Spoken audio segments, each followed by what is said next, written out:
right, hello and welcome to another episode of As the Dinosaurs Turn, and this time around we want to talk about what fall is like where we're at in Portugal. As we record this, it's late October. By the time people listen to it, it'll be somewhere in the first part of November.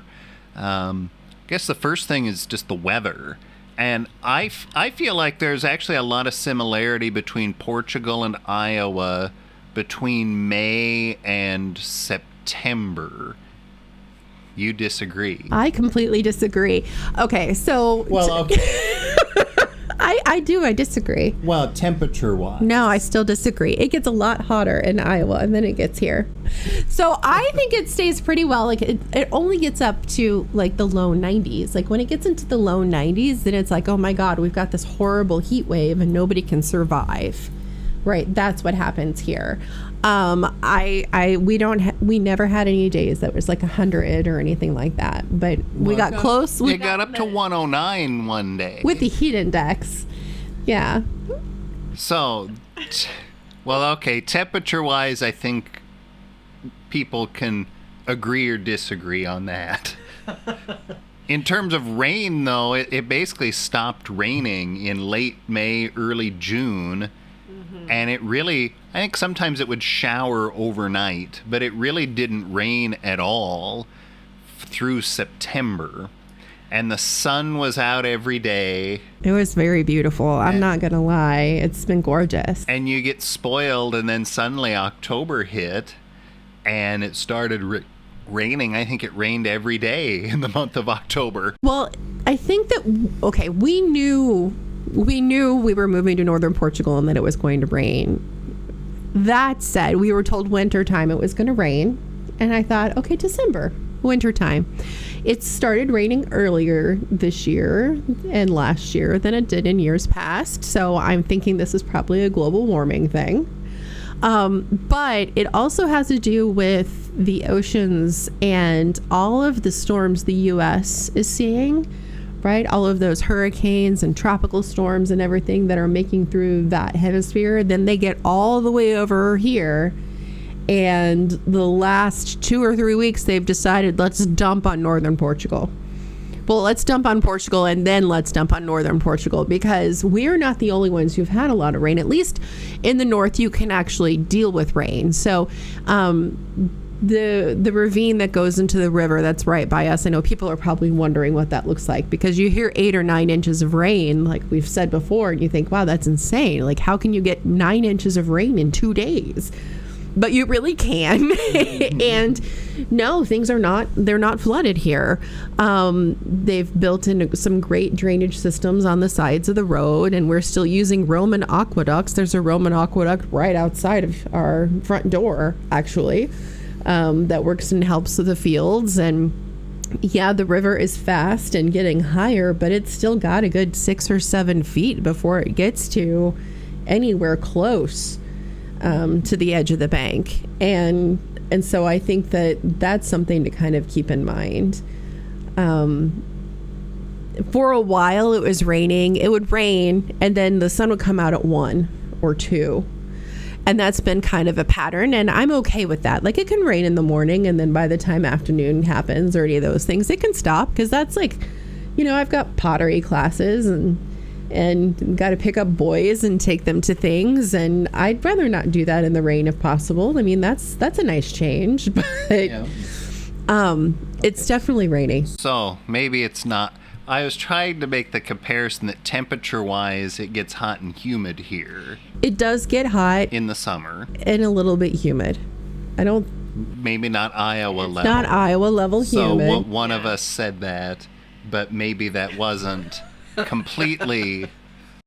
I love you. So, but now winter time, it looks like when you look at weather averages... upper 30s is about as cold as it gets here, and then it gets into the upper 50s during the day. That's the historical averages.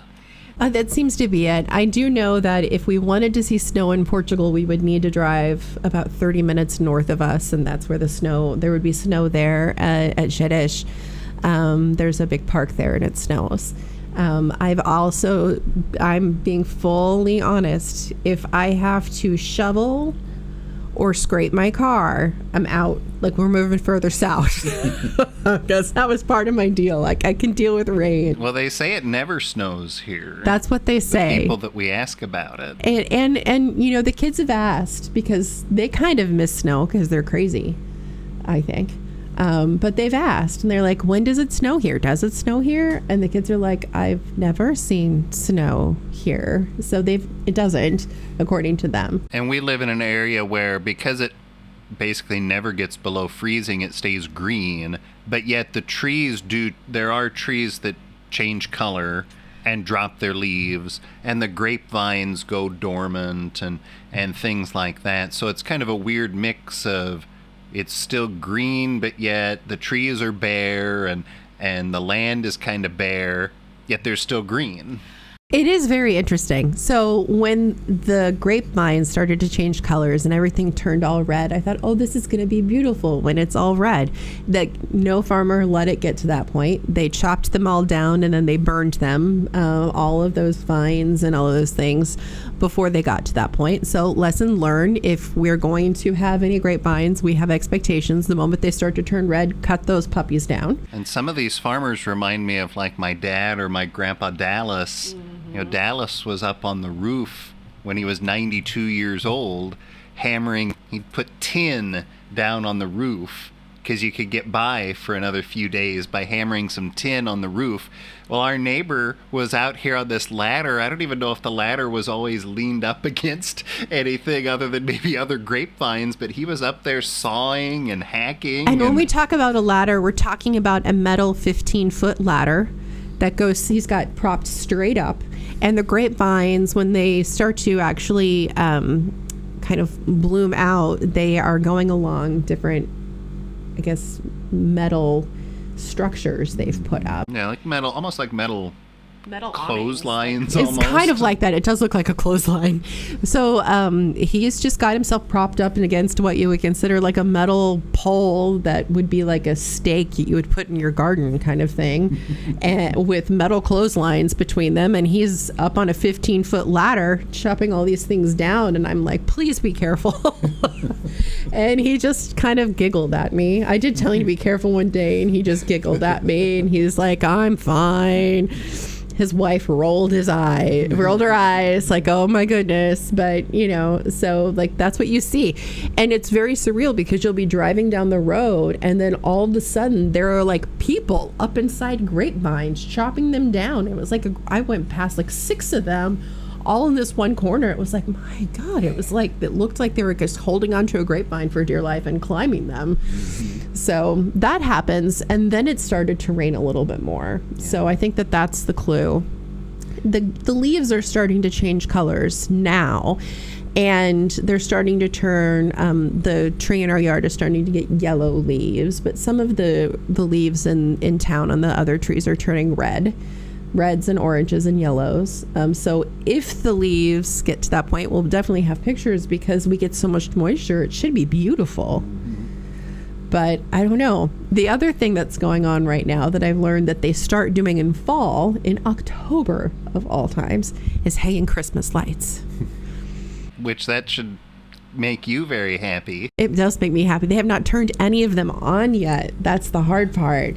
But I can see them. They're in every tree, all the way up the trunk and then up through the canopy. So they shut down the road at certain times of day in order to put lights in the trees. And of course, they choose a couple of the main routes to close during school pickup time. That was not a good thing. We had to get to theater, which is literally a 2-minute drive on a good day. It took us 25 minutes. We got there right at the start, and we were, of course, the only ones there, like true Americans. We were ultra on time. But it's going to be beautiful when they set them up. I have not seen the Christmas tree for the city yet. That should get started. They've started decorating the one in Braga. And the Christmas tree lighting ceremony will be December 1. So we have lots of exciting things to come up to. But right now, everything is all about mums. I was a little bit worried that we weren't going to see mums. I love mums. But now we have chrysanthemums everywhere. You can get them in every store, and that's what they sell. So you have chrysanthemums in your house, and that's for All Saints Day, and to celebrate all the way through in November. Poinsettias, like you can get poinsettias here easily, but they grow in people's yards. Like they're like 6 feet tall, giant bushes of poinsettias. And I'm like, what? There are things I've never seen before. So they're starting to bloom out there in the middle of all this rain, poinsettias, and then these giant trumpet flowers, and I've never seen them before either. So very interesting. What have you noticed at the grocery store? Because things have definitely changed at the grocery store. Well, we still can't find like green onions. I don't know what they have against green onions here. I don't think they grow year round, and I think that's the big thing. So I did find some seeds, so I'm going to work on those. There's seeds, I don't know, it's just more winter themed stuff, I guess, is what I notice at the grocery stores. Yeah, so you can't get things like all year round. Like that's just not going to happen here. So now we're into some broccoli, a little bit of broccoli, but there's definitely squash. Butternut squash, all of those things, different types of winter melons. We've got quince, persimmons, oranges are pretty popular, pears, tons of pears. So we're going to move into a time where things are going to kind of willow out. And that will be interesting to see. So we've got cabbages and everything now. I'm curious to see what happens come December, January, what we can get in the stores, because it really is, if you can buy it locally and if it's growing right now, that's what you have in the store. So, I mean, that's wonderful. And also, I don't know what that means for any of our holiday meals this year, right? I mean, think about that. Yeah, so I don't know if I've ever seen cranberries here. I have not seen any cranberries. Never. Not even craisins. So, yeah, that would be like, I don't know. They have smells of things of cranberries, so I wonder if we'll get that. Lots of pomegranates. Pomegranates are kind of starting to come in. They're still white, though. They're not bright red, so they're not ripe yet. So it's interesting to see how things are coming into the stores. Sweet bread, pão de Dios, so God's bread, which is basically a brioche with a whole bunch of sweet stuff on top. That's really popular, important right now. And bolo de rey, so king's cakes. That's also part of a traditional element that you would see. So it will have like dried fruit. You can buy a whole bunch of dried fruit and nuts, right? Lots of things that we can make a charcuterie board with. That seems to be the big thing. And the other thing we're seeing are boxes and boxes of bottles of wine. Yes. Like you're expected to buy boxes of wine, not just a bottle here and there. Now we're talking about buying a box that's got like 6 bottles in it, like cases of wine, right? I mean, that's like, I'm not going to complain about that. You want to come and check out some Portuguese wine that's really cheap but really good. Well, yeah, come visit us. We've got our apartment. Yeah. We're working actually on trying to buy this place that we live in also. Sounds like we're big wheeler dealers, but you know, these properties that we're looking at are not the lavishly priced properties. So, but we should have a place for you to stay. Yeah, absolutely. And I don't know what holiday meals will look like here. I'm going to be honest. I know I can go to the butcher and get some turkey, so we can do that. I'm going to have to probably get a ham that hasn't been smoked ahead of time, so that's going to be interesting. Yeah, ham. We've never actually seen like a real ham. What we would consider ham. I guess we should be careful how we say that. I bet a Portuguese person would say they it's throw real things ham. at us like, well, our problem is everything you Americans do is so processed. We don't have the kind of, the processed type of ham hock or whatever that you have at the grocery store. I don't find a ham that is a spiral sliced ham that's already been smoked and pre-cooked in some type of a way. That is not a thing. So that just probably means that I'm going to have to go to a talo, which is the butcher. I'm going to have to go to a butcher and say, this is what I want. Can you score it? Can you spiral slice it for me? And then I'm going to probably have to cook that sucker for like 8 hours or something ridiculous. Probably better for us, though. Probably. Well, and it's all local meat, too. I think that's the other piece of it. And no unpronounceable chemicals injected into it. So. Oh, my. Yeah. I don't know what this will look like. I still haven't found some things. And so I might even ask for someone to send me a few things. So, like, I'm really missing chili powder. I know I bring this up a couple of times, but chili powder is hard when you are a Texan girl and you eat a lot of Tex-Mex, or you try to make chili. So chili powder is something that I feel like we need. I can't make a lot of the different types of candies or things that I would make without corn syrup. I can try and use honey, but corn syrup's not allowed here, so that's fun. Let's see, what are other things that I can't get? Like, I just feel like the list is long. Well, sometimes you can find jalapenos, and sometimes you can't find jalapenos. True. The idea of anything like what we would consider jalapeno or habanero, any of those things, that's not that kind of spicy. It's a different kind of spice. So when you're thinking about spicy food, they have what's called malaguetes, which are spicy peppers. They're used in piri piri. But they are not the same kind of spicy that you would use in Tex-Mex. So, I think that we're doing some adjusting and doing what we can. It works really well in curry, but not so good in you're trying to hobble together Mexican food. We still can't find, I haven't seen sage anywhere, right? I don't know how I'm going to make stuffing if I can't stuff for turkey, like if I can't find sage. You'd think sage would be around somewhere. You would in one think. of the stores somewhere. I haven't found it yet, though. And I've asked a couple of people in our Braga expat group. They're like, no, I haven't seen it. It's like... Okay. So there might be there might be a road trip to a larger city to get a few things when it comes for holiday stuff. We'll see. I had to go to Porto for a few things.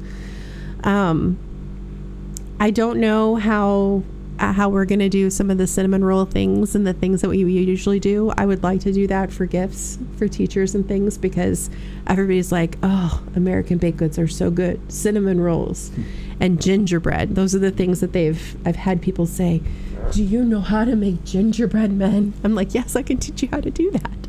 So, and thankfully I can find all of those things for the most part. I can't find allspice. So it's just random things. I'm just going to have to, it's going to be close, but not quite. Right? Yep. I think that's a lot of what we're saying. I don't think the kids really understand that we don't get Thanksgiving off.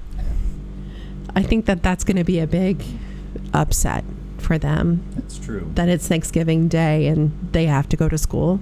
But, time goes fast. It'll be Christmas break for them, which seems to coincide with what they'd get in the U.S. too, maybe a few days longer, but somewhat similar to the U.S. break. It is, and then there are the first 2 Fridays of December, they don't have school at all because they're national holidays. So December 1st and December 8th, they don't have school. So they'll be excited about that.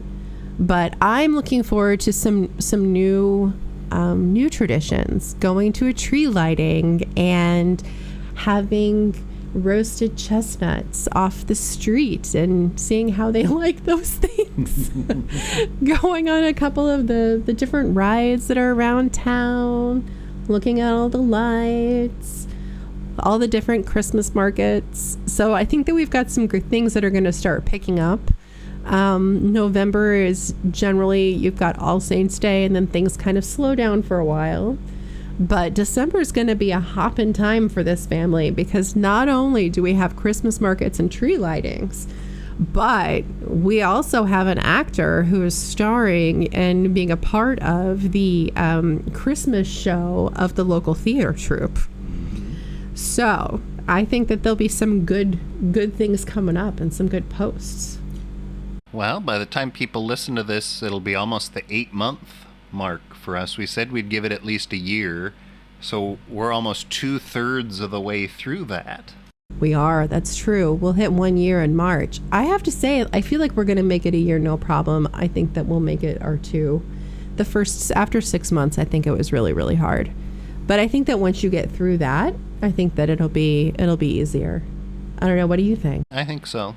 I think that there was just normal struggles that you have wherever you go. Well, and anytime you're buying something that's as big as an apartment or a property in a new place, it makes you nervous, right?